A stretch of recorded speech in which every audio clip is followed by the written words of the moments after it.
All right, hello everyone. My name is Disc. I'm a title healer from the War Within, and this is my Voidweaver guide for Midnight. So before we get into the video, please check me out on Medify. That's going to be a great way to support the future of the channel. There are memberships open over there. You can also book one-on-one private lessons to cover pretty much whatever you want. So go check me out. I have it all set up for the launch of the expansion. And I'm going to do my best here to get through these videos in like 10 minutes or less, doing broad strokes covering the most important things. And I'm going to try and speak to elements of my gameplay as if I were teaching myself. So I think sometimes maybe hearing someone who's confident in subject matter just speak naturally is a great way to learn as well. But if there's anything I say that you don't really know what I mean, ask in the comments. I'm in good practice of getting back to all questions that are asked. And I am going to have a sister video to this covering Oracle. So check that one out if that's your preferred playstyle. And I'm going to do my best to structure these videos the same. So we're going to open with some like kind of complex advanced macros I'm using to help maximize my output. Then we're going to cover what add-ons I'm using to help me kind of keep a clean UI and make good decisions in combat. And then the last part of the video, we're going to cover talents, rotations, spell synergies, dot management, things like that. But so Voidweaver, I would say, is the more fun of the two builds. However, on paper is coming out underneath Oracle, but I don't think that means you shouldn't play it.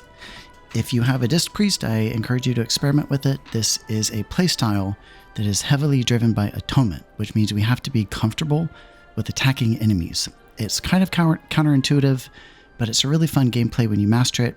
It's really strong. It brings probably twice the damage of Oracle, which has value in its own right as long as you can keep your team alive.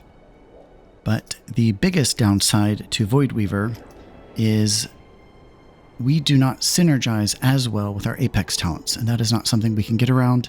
But for all we know, in the next week, Voidweaver will have another buff, kind of leveling the playing field.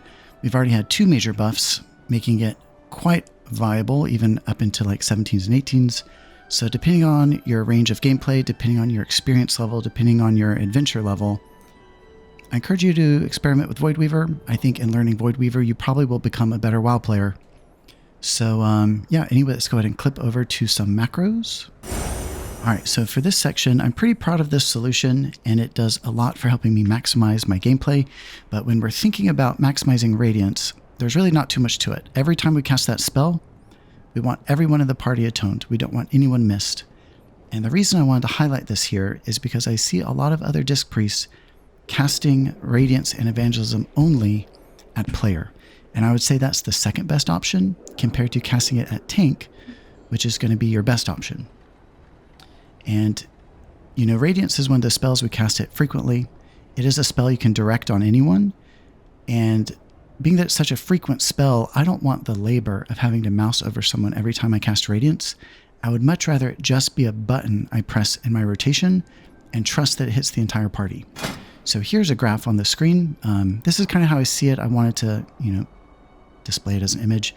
But let's say this green circle is your max range of 40 yards. Your tank is within the 40 yards. You're going to have him atoned, but what about that outlier, the 1 DPS that's on the other side of the tank?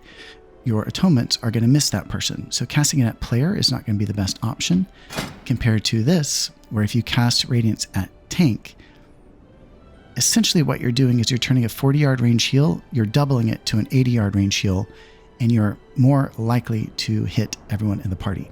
And then not to say that it's not important to direct your Radiance intentionally sometimes, and I do that through Click, the add-on, but this macro we're going to cover always fires your Radiance and Evangelism at the tank, makes it a button where you don't have to mouse over, you just press it, and you get your atonements. All right, so here are these macros, and bear with me as I explain it. But I look at Radiance and Evangelism as the same spell. Evangelism is just kind of like different, stronger, and modified.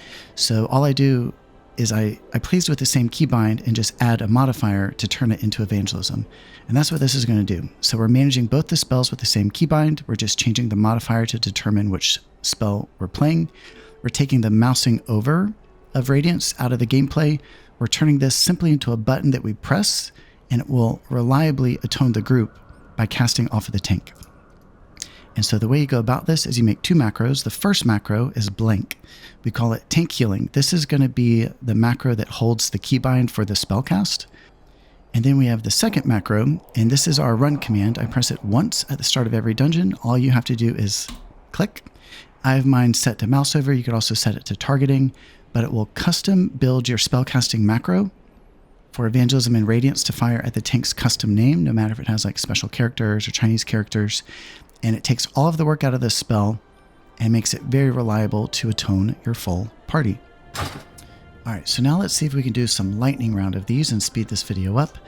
But the next macro I use, very important for playing Voidweaver, we need an extra keybind for a macro that is /cancel aura entropic rift, so you can cancel it on command.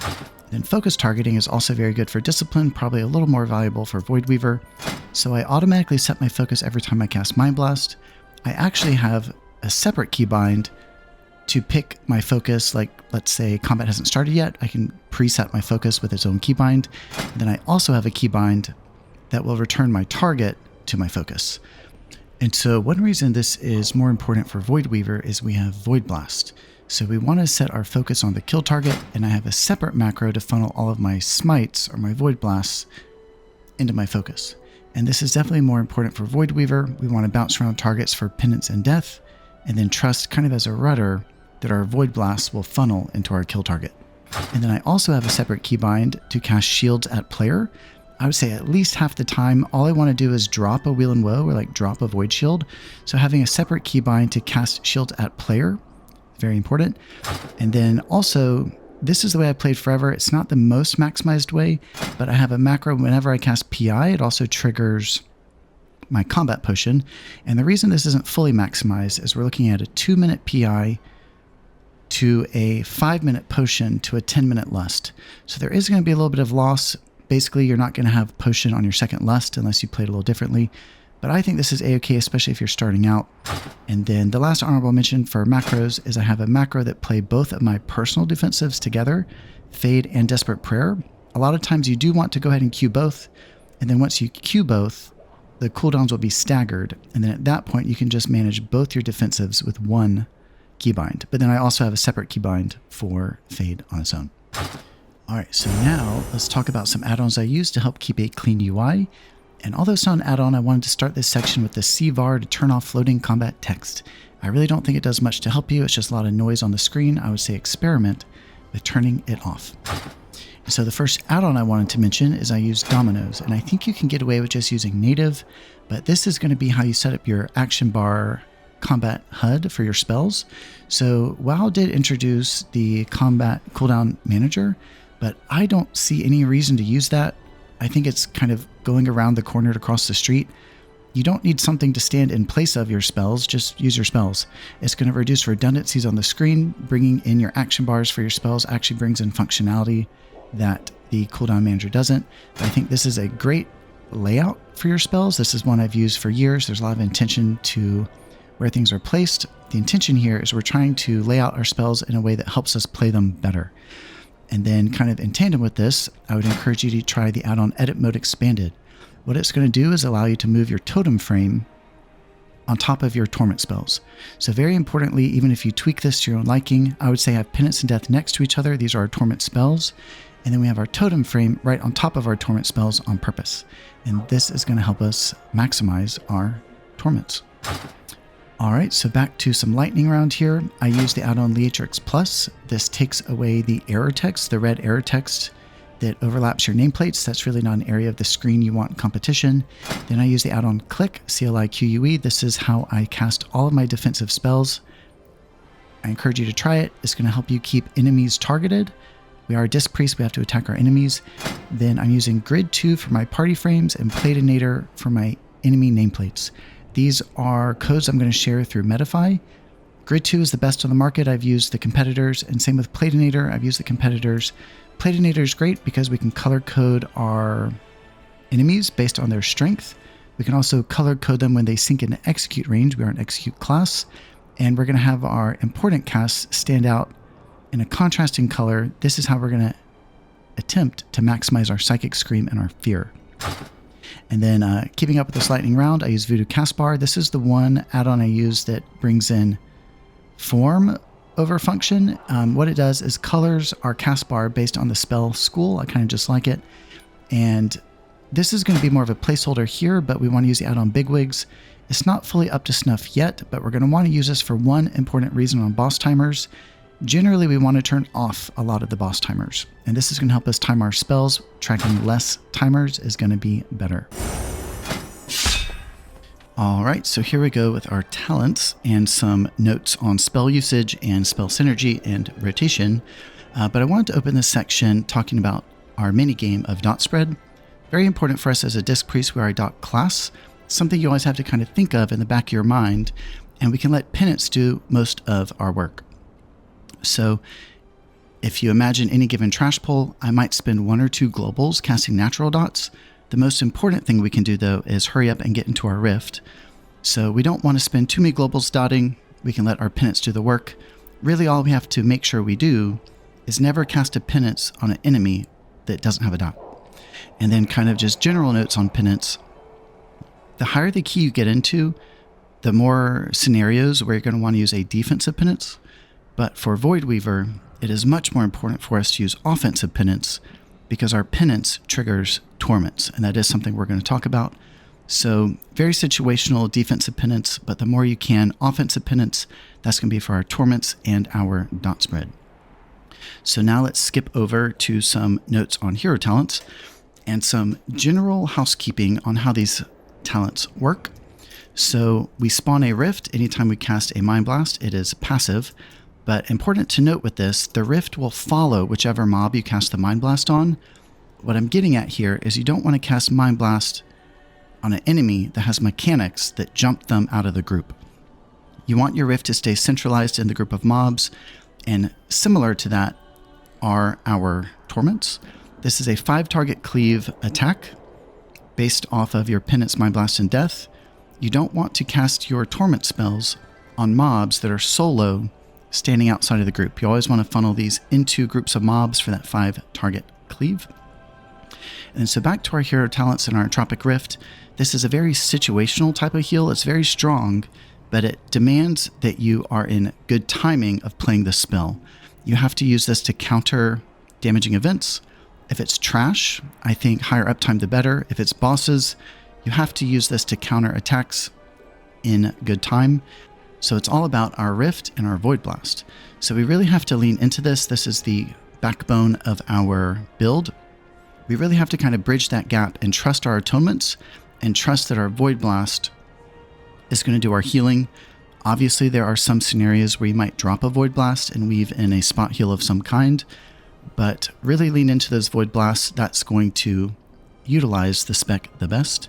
And then when it comes to the Rift, there's only a couple things to it, and it's pretty easy to do. Some scenarios easier said than done, but a couple of thresholds I'm thinking about as far as rotation with the Rift. First, it comes from Darkening Horizon. We must get 3 smites while the Rift is active. It extends its duration. And then the second thing I'm thinking about comes from Collapsing Void. The Rift itself grows in size and power depending on how many penance bolts it eats. And a little bit of theory crafting on this is it only grows by 10 penance bolts. So you have to cast 2 penance. It's pretty natural to do that. And kind of all I'm thinking about is a Harsh Discipline penance is 6 bolts, regular penance is 4. That's your 10. And then the last thing I think about with the Rift, so the collapse of the Rift also returns as atonement healing. This is where timing of your Rift is crucial. But I want to cast a Radiance before the Rift collapses. And the more you can backload your Radiance in the window, the better. And that's because you're expecting to spawn a Void Wraith. So just because our Rift is over and has collapsed, our healing window's not over. It's kind of just changed hands from Rift healing to Torment healing. And this is why we want Healthy Atonements in party even beyond the collapse, is because we want to still continue to attack enemies with our Torment spells, casting Death then Penance. And generally as a rotation, I'm playing Death first, but these are our Torment spells. And so now a little bit more about Torments and pets. So if you're completely new to Discipline, this is an important note here. So we have Torment spells coming from Mind Blast, Penance, and Death.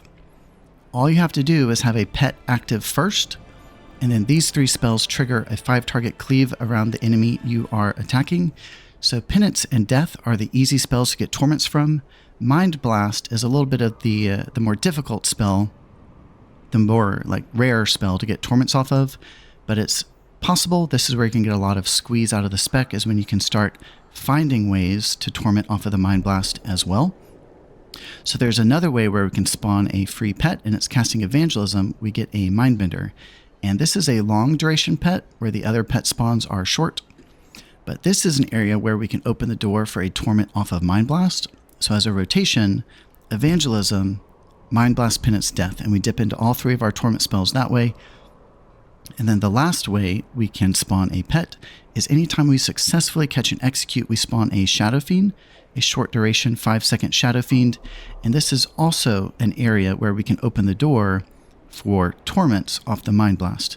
So as a rotation, we might get an execute in the field, then we cast Mind Blast, Penance, and we get torments that way. And then another way where we can kind of combine these further and stack our buffs, it's really all about getting as many of these pets active as possible. There's a lot of scenarios where we can have like up to 4 active at once, but we want as many as possible. And another way where we can stack these as a rotation, just food for thought, we could cast Evangelism for a free Mindbender, then catch and execute in the field for a torment and a free pet. Then we cast Mind Blast, Penance. So we'll have like 3 or 4 pets in the field, and they're all tormenting off the Mind Blast and Penance, and that is very strong. And then food for thought, honorable mention here, the last way you can get a torment off Mind Blast has to do with a PI window. And I don't know how else to put this except you can kind of loop yourself. So when you spawn this short duration Void Wraith after the collapse of your first Mind Blast, if you're in a PI window, your second Mind Blast will come available while the Void Wraith is still active. So you can dip into that, get a torment off of the Mind Blast that way, and that is pretty strong. Okay, so now some general overview here. So depending on the key, you're going to want to change your dispel points around. Utility points will come into play depending on what key you're in, so consider these situationally. And then I am going all the way down to focus power. I do think that is the right play for Voidweaver. And then on the discipline side, Enduring Luminescence is going to be great in a lot of scenarios. Ultimate Penitence is great for Season 1. Painful Punishment is a great quality of life talent, and it's going to pair well with our Expiation. We'll get there in a second. And then I'm still banking somewhat into our Penance here. So this is different than you might see in others' builds, but I think anything above a capstone is less black and white. So I'm still banking into Penance. And then going down to Greater Smite, this is the area where I had, I think, oversight in my last video. So Greater Smite is going to synergize great with us compared to something like Wheel and Woe, mainly because our Void Blast is so strong and the backbone of our healing. So Greater Smite is going to pair a lot better with Voidweaver. Then, yeah, I'm still banking a little bit into our Penance. I think that's fine, sue me. And then this is where... So this is a quality of life thing that I might change later, but I'm only taking 1 of 2 points into Expiation. This allows you to get a little bit more power out of your deaths, but without too much stress of eating your dots up fully, and it kind of counters pretty well with the Painful Punishment. So I'm going 1 of 2 Expiation. And so that's about it for this video. This is the Aggressor build. We really have to lean into our atonements and our damaging abilities. If you had to watch this video for a second time, I apologize, but I wanted to make it better for the future of the channel and so that it lasts better. But check me out on Medify, a great way to support the channel. Check out my Oracle video that's up. And yeah, until next time, Disc out.